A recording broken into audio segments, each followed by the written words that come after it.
নমস্কার, সংস্কৃত হিন্দি পাঠশালায় তোমাদের সকলকে স্বাগত জানাই। আশা করি তোমরা সকলে ভালো আছো। তো আজকে আমরা যে বিষয়টা নিয়ে আলোচনা করব সেটা হচ্ছে অর্থ পার্থক্য। তো অর্থ পার্থক্যের ওপর আগে আমার ভিডিও আছে, তো সেখানে আমরা জেনেছিলাম যে অর্থ পার্থক্য পরীক্ষায় কেমন ভাবে আসতে পারে। তো সেই বিষয় নিয়ে আমরা আলোচনা করেছিলাম এবং এটা বলেছিলাম যে অর্থ পার্থক্য বিভিন্ন ধরনের হতে পারে। অর্থাৎ আমরা যে ব্যাকরণগত জিনিসগুলো পড়ে থাকি, সন্ধি, সমাস, শব্দরূপ, ধাতুরূপ, কারক, বিভক্তি, এই সমস্ত কিছু এই সমাসগত হতে পারে, কারকগত হতে পারে। এছাড়া প্রত্যয়, স্বন প্রত্যয়, জং প্রত্যয়, তারপরে আমাদের যে চারটে ধাতু আছে, নাম ধাতু, সনন্ত, জঙন্ত, নিজন্ত ধাতু, এই চারটে ধাতু সংক্রান্ত ধাতুরূপগত, শব্দরূপগত, তো এই সমস্ত কিছু নিয়েই কিন্তু অর্থ পার্থক্য হয়। অর্থ পার্থক্য মানে হচ্ছে উচ্চারণ, মানে সমোচ্চারিত, মানে তুমি যখন সেটা উচ্চারণ করবে দেখবে একই রকম দুটোই শোনাচ্ছে শব্দটা, কিন্তু শব্দ দুটো একই রকম শোনালেও দুটোর মধ্যে অর্থের পার্থক্য রয়েছে। তো সেই অর্থ পার্থক্য গুলো আমাদেরকে জানতে হবে, কারণ এই অর্থ পার্থক্য বিভিন্ন ক্লাসের পরীক্ষা এছাড়া বিভিন্ন বোর্ডের এক্সামে খুবই গুরুত্বপূর্ণ একটা অধ্যায়।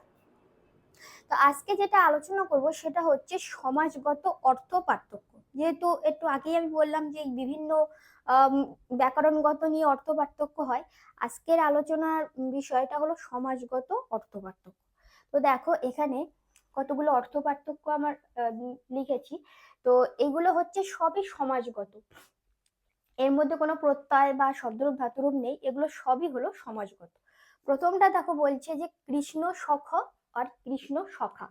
মানে কৃষ্ণ সখ যখন দন্তস্ব খ বিসর্গ থাকছে তখন একটা মানে হচ্ছে, আর কৃষ্ণ সখা যখন সখা হয়ে যাচ্ছে তখন একটা মানে হচ্ছে।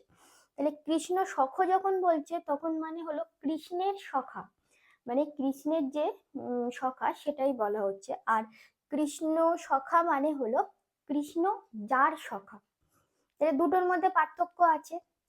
প্রথমটা বললো কৃষ্ণ সখ যেটা সেটা কৃষ্ণের সখা, আর দ্বিতীয়টা হচ্ছে কৃষ্ণ সখা যেটা সেটা হচ্ছে কৃষ্ণ যার সখা। তাহলে এবার দেখো বাক্য রচনাগুলো। কৃষ্ণের সখা মানে কৃষ্ণ সখ যখন বলছে তখন বলছে যে অর্জুন কৃষ্ণ সখ আসিত, মানে অর্জুন কৃষ্ণের সখা ছিল, যেহেতু কৃষ্ণ সখটা হলো কৃষ্ণের সখা।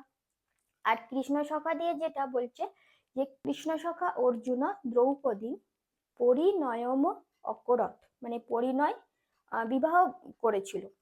তো প্রথমটা বলছে যে অর্জুন ও কৃষ্ণ সখা আসিত, মানে অর্জুন কৃষ্ণের সখা ছিল। আর দ্বিতীয়টাই বলছে যে কৃষ্ণ সখা অর্জুন, এখানে কিন্তু অর্জুনের বিশেষণটা কৃষ্ণ সখা করলো, যেহেতু বললো যে কৃষ্ণ যার সখা, সেই জন্য বলছে কৃষ্ণ সখা অর্জুন ন দ্রৌপদী পরিণয় অকরত, মানে বিবাহ করেছিল।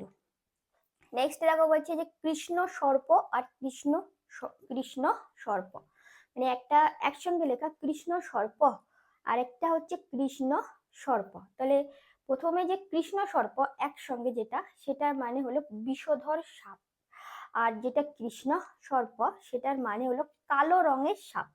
তাহলে দুটোর মধ্যে পার্থক্য, মানে কৃষ্ণ সর্প যখন উচ্চারণ করছি দুটোই কিন্তু একই উচ্চারণ হচ্ছে আমাদের, কিন্তু পার্থক্য আছে। যখন কৃষ্ণ সর্প হচ্ছে তখন শুধু বিষধর সাপ হচ্ছে, আর যখন কৃষ্ণ সর্প হচ্ছে তখন কালো রঙের সাপ হচ্ছে। তাহলে কৃষ্ণ সর্প দিয়ে একটা বাক্য রচনা হচ্ছে কৃষ্ণ সর্প ভয়ঙ্কর, মানে বিষধর সাপ হলো ভয়ঙ্কর। নেক্সট হচ্ছে কি কালো কৃষ্ণ সর্প মানে কালো রঙের সাপ। এটা হবে যে উদ্যানে ময়া কৃষ্ণ সর্প দৃশ্যতে, মানে উদ্যানে আমার দ্বারা একটা কালো রঙের সাপ দৃষ্ট হলো। এই বাক্যটা রয়েছে কিন্তু কর্মবাচ্যে, যেহেতু আমার দ্বারা দৃষ্ট হলো, এবার কর্মবাচ্য হলেই কি হয়ে যায়, ধাতুটা আত্মনেপদী হয়ে যায়, সেই জন্য দৃশ্যতে হয়ে গেছে। দৃশ ধাতু আত্মনেপদী হয়ে দৃশ্যতে হয়ে গেছে। তাহলে কৃষ্ণ সর্প মানে হলো বিষধর সাপ, আর কৃষ্ণ সর্প মানে হচ্ছে কালো রঙের সাপ। নেক্সট হচ্ছে কি কিং সখা আর কিং সখ। কিং সখা আর কিং সখ দুটোই একই, একটা জায়গায় শুধু আকার রয়েছে সখা, আর একটাই শুধু আকার না দিয়ে বিসর্গ দিয়েছে কিং সখা, তাতেই কিন্তু দুটোর মানে পাল্টে যাচ্ছে। যখন কিং সখা বলছে তখন হচ্ছে কুৎসিত সখা মানে খারাপ বন্ধু, আর যখন কিং সখা বলছে তখন মানে কার সখা, মানে কার সখা সেটা বলা হচ্ছে। তাহলে দেখো বাক্য রচনাটা, যে কিং সখা পরিত্যজেত, মানে হচ্ছে কুৎসিত বন্ধু পরিত্যাগ করা উচিত, মানে খারাপ বন্ধুর সাথে মেলামেশা না করাই ভালো, সেটাই বলছে যে কিং সখা পরিত্যজেত। আরেকটা বলছে যে কিং সখা, যেটা হলো কার সখা, তখন বাক্য রচনাটা হচ্ছে মহাভারতে শ্রীকৃষ্ণ কিং সখ ইতি সর্বে জ্ঞাতবন্ত, মানে মহাভারতে শ্রীকৃষ্ণ কার সখা ছিল এটা সবাই আমরা জানি, অর্জুনের সখা ছিল। তাই বলছে যে মহাভারতে শ্রীকৃষ্ণ কিং সখা, এই কিং সখা মানে কার সখা, তাহলে শ্রীকৃষ্ণ কার সখা ইতি সর্বে জ্ঞাতবন্ত, এটা সবাই জানে। নেক্সট হচ্ছে কি মহাভুজ আর মহৎভুজ, মহাভুজ আর মহৎভুজ। তাহলে মহাভুজ মানে হচ্ছে বিশাল বাহু যার, মানে বিশাল বাহু, আমাদের যে বাহু সেটা বিশাল বাহু যার সেটা বলছে। আর মহৎভুজ হলো মহতের বাহু, মানে মহৎ যে ব্যক্তিটা মহৎ তার বাহুর কথা বলা হচ্ছে। তাহলে বিশাল বাহু যার কার, সেটা বলছে যে দুষ্যন্ত মহাভুজ আসিত, মানে দুষ্যন্তের বিশাল বাহু ছিল, সেই জন্য দুষ্যন্তকে মহাভুজ বলা হচ্ছে যেহেতু তার বিশাল বাহু। আর মহৎভুজ হচ্ছে মহতের বাহু, তাহলে মহৎভুজ আসিত কর্ণ, মানে যেহেতু দাতা কর্ণ মহৎ ব্যক্তি, সেই জন্য বলছে যে মহৎভুজ আসিত কর্ণ, মানে মহতের বাহু ছিল কর্ণে, কর্ণের ছিল হচ্ছে মহতের বাহু, যেহেতু উনি মহান ব্যক্তি সেই জন্য তার বাহুটাকে মহতের বাহু বলা হচ্ছে। নেক্সট হচ্ছে কি মহারাজ আর মহারাজা, মহারাজা আর মহারাজা দুটো পার্থক্য দেখো, মহারাজ যখন বলছে তখন মহান রাজা বলছে, আর যখন মহারাজা বলছে তখন যে দেশের রাজা মহান, তাহলে মহারাজ মানে মহান রাজা, আর মহারাজা মানে হলো যে দেশে, মানে দেশের যে দেশের রাজা হচ্ছে মহান সেই দেশকে বোঝানো হচ্ছে। তাহলে মহারাজ দিয়ে হচ্ছে বাক্য রচনা হলো যুধিষ্ঠির মহারাজ আসিত, যুধিষ্ঠির মহান রাজা ছিলেন। আর মহারাজা দিয়ে বাক্য রচনা হলো মহারাজা অয়ং দেশা, মানে মানে এই দেশটা হচ্ছে মহারাজা, মানে এই দেশের রাজা মহান, তাই বলা হচ্ছে যে মহারাজা অয়ং দেশ, মানে এই দেশের রাজা মহান। নেক্সট হচ্ছে প্রিয় সখা আর প্রিয় সখা, এই সখা দিয়ে আমরা একটা করলাম কিং সখা আর কিং সখ, এ অনেকটা একই, প্রিয় সখা আর প্রিয় সখা। প্রিয় সখা যখন বলছে তখন মানে হচ্ছে প্রিয় যে সখা, মানে সবার একটা প্রিয় সখা থাকে, তাহলে সেই প্রিয় সখাকে মেনশন করা হচ্ছে যে প্রিয় যে সখা। আর প্রিয় সখা মানে হচ্ছে যার প্রিয় সখা আছে, যার প্রিয় সখা আছে তাকে, সেই ব্যক্তিকে বোঝানো হচ্ছে। তাহলে প্রিয় সখ দিয়ে বাক্য রচনা হলো ইন্দ্রস্য প্রিয় সখ আসিত দুষ্যন্ত, মানে ইন্দ্রের প্রিয় যে সখা ছিল সে হলো দুষ্যন্ত, মানে দুষ্যন্তকে প্রিয় সখ বলা হচ্ছে, তাই বলছে যে ইন্দ্রস্য প্রিয় সখ আসিত দুষ্যন্ত। আর প্রিয় সখা দিয়েছে যার প্রিয় সখা আছে, তাহলে শ্রীকৃষ্ণ প্রিয় সখা আসিত, মানে শ্রীকৃষ্ণের প্রিয় সখা আছে, প্রিয় সখা আছে শ্রীকৃষ্ণের, অর্জুন আছে প্রিয় সখা, তাই শ্রীকৃষ্ণ প্রিয় সখা আসিত। নেক্সট হচ্ছে কি সুগন্ধ আর সুগন্ধি, সুগন্ধ আর সুগন্ধি। সুগন্ধ যখন বলছে তখন হচ্ছে অন্যের গন্ধে গন্ধযুক্ত, মানে অন্যের গন্ধের দ্বারা সে গন্ধযুক্ত। আর সুগন্ধি যখন বলছে তখন নিজের গন্ধে গন্ধবান, মানে নিজেরই একটা আলাদা গন্ধ আছে সেটাই বোঝাচ্ছে। তো সুগন্ধ হচ্ছে অন্যের গন্ধে গন্ধযুক্ত, এটার বাক্য রচনা হলো সুগন্ধ সমীরণ বাতি, সুগন্ধ সমীরণ বাতি, মানে হচ্ছে বাতাসের যে একটা সুগন্ধ আছে সেই বাতাসের সুগন্ধটা বিভিন্ন কারণেই হতে পারে, হয়তো ফুলের সুগন্ধে সেই বাতাসের সুগন্ধ, মানে অন্যের গন্ধে গন্ধযুক্ত হচ্ছে সেই জন্য বললো যে সুগন্ধ সমীরণ বাতি। যদি আমরা এখানে সুগন্ধি সমীরণ করি তাহলে কিন্তু ভুল হয়ে যাবে, কারণ সুগন্ধি মানে হলো নিজের গন্ধে গন্ধ, আর সুগন্ধ মানে হচ্ছে অন্যের গন্ধে গন্ধযুক্ত। তাহলে সুগন্ধ সমীরণ বাতি, মানে সুগন্ধ বাতাস বইছে।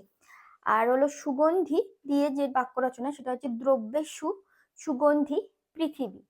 দ্রব্যেষু সুগন্ধি পৃথিবী মানে হচ্ছে দ্রব্যের মধ্যে, দ্রব্যেষু আমাদের সপ্তমী বিভক্তি বহুবচনে সু আছে, নরেষু, ফলেষু, লতাসু। তাই সেটা হচ্ছে কি, সেখানে তে অন্তস্তীয় মধ্যে মানে অধিকরণ কারকটাকে তে অন্তস্তীয় মধ্যেতে বোঝায়, দ্রব্যেতে বা দ্রব্যের মধ্যে। তাই দ্রব্যের মধ্যে বা দ্রব্যেতে সুগন্ধি হচ্ছে পৃথিবী, মানে পৃথিবী নিজের গন্ধেই গন্ধবান, সেটাই বলছে। নেক্সট হচ্ছে কি বিশ্বামিত্র আর বিশ্বমিত্র। বিশ্বামিত্র আর বিশ্বমিত্র দুটোর মধ্যে কিরকম পার্থক্য দেখো। একটা বিশ্বামিত্র যখন বলছে তখন কিন্তু মুনি বিশেষ হয়ে আছে, বিশ্বামিত্র মুনি আছে, শকুন্তলার পিতা। আর যখন বিশ্বমিত্র বলছে মানে বিশ্বের মিত্র মানে সকলের বন্ধু, সেটাই বলছে। তাহলে বিশ্বামিত্র যখন মুনি বিশেষ তখন বাক্য রচনা হচ্ছে শকুন্তলায়া পিতা বিশ্বামিত্র আসিত, মানে শকুন্তলার পিতা বিশ্বামিত্র ছিলেন। আর বিশ্বমিত্র যখন বলছে মানে সকলের বন্ধু, তখন বলছে যে অধুনা বিশ্বমিত্র অতীব দুর্লভ, মানে এখন এই যে সকলের বন্ধু আছে এরকম ব্যক্তি খুঁজে পাওয়া খুবই দুর্লভ ব্যাপার। তাই বলছে অধুনা বিশ্বমিত্র, এই সকলের বন্ধু অতীব দুর্লভ, মানে এটা দেখাই যায় না যে সকলের বন্ধু এরকম ব্যক্তি। পরের অর্থ পার্থক্য বলছে দেখো, যে পূর্বাহ আর পূর্বাহ্ন। পূর্বাহ মানে পূর্ব যুক্ত অহ, আর একটা পূর্বাহ্ন পূর্বযুক্ত অন্য। তাহলে এই দুটোর মধ্যে পার্থক্য দেখো। যখন পূর্বাহ বলছে তখন মানে হলো পূর্ব দিন, মানে আগের দিন। আমরা যে পরশু দিন, আগামীকাল এই যে বলে না, সেরকম আগের দিন, মানে আজকের আগের দিনের কথা বলা হচ্ছে। পূর্ব দিন আগের দিনের কথা বলা হচ্ছে। আর পূর্বাহ্ন মানে হলো দিনের পূর্বভাগ। তার মানে দিনের যেমন শেষ ভাগ আছে, দিনের যখন শেষ হয়ে যায়, দিনের মধ্যভাগ, দিনের যখন মধ্যবর্তী অবস্থা, দিনের পূর্বভাগ মানে দিনের প্রথম দিকের অবস্থা, দিনের শুরুর অবস্থা, সেটাই দিনের পূর্বভাগ। তাহলে পূর্বাহ যখন বলছে তখন হচ্ছে পূর্ব দিন আগের দিন, আর যখন পূর্বাহ্ন বলছে তখন হলো দিনের পূর্বভাগ। তাহলে পূর্বাহ দিয়ে বাক্য রচনা হলো মম মিত্রং পূর্বাহে কলিকাতাম অগচ্ছত, মানে আমার বন্ধু আগের দিন কলিকাতায় গিয়েছিল। সেই জন্য বললো যে মম মিত্রং পূর্বাহে মানে আগের দিন কলিকাতায় গিয়েছিল, সেটা বলছে। অগচ্ছত যেহেতু এখানে লং হয়েছে সেই জন্য, কারণ এটা হলো অতীতকাল, গিয়েছিল বোঝাচ্ছে। আর পূর্বাহ্ন দিয়ে বলছে যে পূর্বাহ্নে বালকা পঠন্তি, যেহেতু সকালবেলায় উঠে পড়াশোনা করতে বসতে হয়, সেটাই বলছে যে পূর্বাহ্নে বালকা পঠন্তি, মানে পূর্বাহ্নে মানে দিনের পূর্ব ভাগে বালকেরা পড়াশুনো করে। নেক্সট হচ্ছে কি সুদতি আর সুদন্তি। সুদতি একটা ত আছে শুধু, আর একটা সুদন্তি মানে দন্ত নয় তয়, দন্ত মানে দাঁত হয় এটা আমরা জানি। তাহলে সুদতি মানে হচ্ছে সুন্দর দন্তযুক্ত বয়স্কা নারী, আর সুদন্তি মানে হলো সুন্দর দন্তযুক্ত মহিলা। দুজনেই হচ্ছে মহিলা, কিন্তু পার্থক্য হচ্ছে কি একজন হচ্ছে বয়স্ক আর একজন হলো অল্প বয়স, মানে একজনের বেশি বয়স আর একজন অল্প বয়স, সেটাই।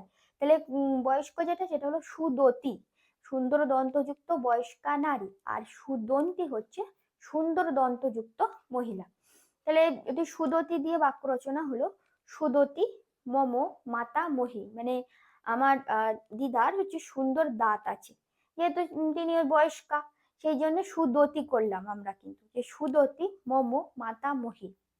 এবার সুদন্তি দিয়ে সুদন্তি ইয়ং বালিকা, যেহেতু অল্প বয়সের কথা বলা হচ্ছে যে এই বালিকা হলো সুদন্তি, মানে সুন্দর দাঁত আছে এই বালিকা, তাই সুদন্তি ইয়ং বালিকা। নেক্সট হচ্ছে কি দৃঢ় ভক্তি আর দৃঢ়া ভক্তি। দেখো পার্থক্য কোথায়, মানে উচ্চারণ গুলোর মধ্যে কোনো জায়গায় আকার আছে, কোনো জায়গায় বিসর্গ আছে, এইরকমই পার্থক্য বেশিরভাগই দেবে। যেমন প্রিয় সখা, কিং সখা, একটা সখা দেখছি, একটা সখ দেখছি, একটা কৃষ্ণ সর্প যেটা দেখলাম সর্প দেখলাম, একটা কৃষ্ণ সর্প দেখলাম। তাহলে মানে উচ্চারণ তো অনেকটাই একই, শুধু পার্থক্য একটু এদিকে আকার কোথাও বিসর্গ আছে, এই যা। তাহলে বলছে যে দৃঢ় ভক্তি, মানে দৃঢ় ভক্তি যখন বলছে তখন মানে দৃঢ় ভক্তি বোঝাচ্ছে, মানে কারো দৃঢ় ভক্তি যখন বলে না, মানে এ খুব দৃঢ় ভক্তি আছে, ভক্তিটা খুব দৃঢ়, সেটাই বোঝাচ্ছে দৃঢ় ভক্তি। আর দৃঢ় ভক্তি যখন বলছে তখন বলছে যে দৃঢ় ভক্তি যার আছে সে, যেমন দয়া মায়া মমতা, এগুলোকে আমরা যে অ্যাবস্ট্রাক্ট নাউন বলি, মানে এগুলো তো আর চোখে দেখা যায় না বা স্পর্শ করা যায় না, শুধু উপলব্ধি করা যায়। তাহলে একটা এই ধরনের জিনিস। আর একটা কিন্তু ব্যক্তির কথা বলছি, যে যার দৃঢ় ভক্তি আছে সে। এই বাক্য রচনা দেখো, যখন দৃঢ় ভক্তি বলছে তখন বলছে অশ্ব ভৃত্যস্য দৃঢ় ভক্তি অস্তি, মানে এই ভৃত্রে দৃঢ় ভক্তি আছে। এখানে কিন্তু কোনো ব্যক্তিকে বোঝাচ্ছে না, মানে দৃঢ় ভক্তি মানে কোনো ব্যক্তি বোঝাচ্ছে না, দৃঢ় ভক্তি আছে এই ব্যক্তির, সেটাই বলা হচ্ছে, এই ব্যক্তির দৃঢ় ভক্তি আছে। আর দৃঢ় ভক্তি যেটা, সেটা হলো কি যার দৃঢ় ভক্তি আছে সে, তার মানে এটাই আমরা বিশেষণ করে নেবো। তাই বলছি যে দৃঢ় ভক্তি সারদা, মানে সারদা দেবীর দৃঢ় ভক্তি আছে, তাই জন্য তাকে দৃঢ় ভক্তি বলা হয়। তাই দৃঢ় ভক্তি সারদা দক্ষিণেশ্বরম আগচ্ছতি স্ম, মানে হচ্ছে দৃঢ়ভক্তি সারদা দেবী দক্ষিণেশ্বরে এসেছেন, আগচ্ছতি স্ম। যখন আমরা শুধু গচ্ছতি স্ম বলি আর অগচ্ছত বলি, দুটোই কিন্তু একই, কারণ যখন স্ম যোগ করি, লটের সঙ্গে স্ম যোগ করলেই কিন্তু অতীতকাল বোঝায়। আর যদি স্ম যোগ না করি তাহলে একটা অ নিয়ে আসি, দতা, মানে যেগুলো অগচ্ছত, অগচ্ছতম, অগচ্ছন। লাস্ট হচ্ছে কি স্ত্রী সভম আর স্ত্রী সভা।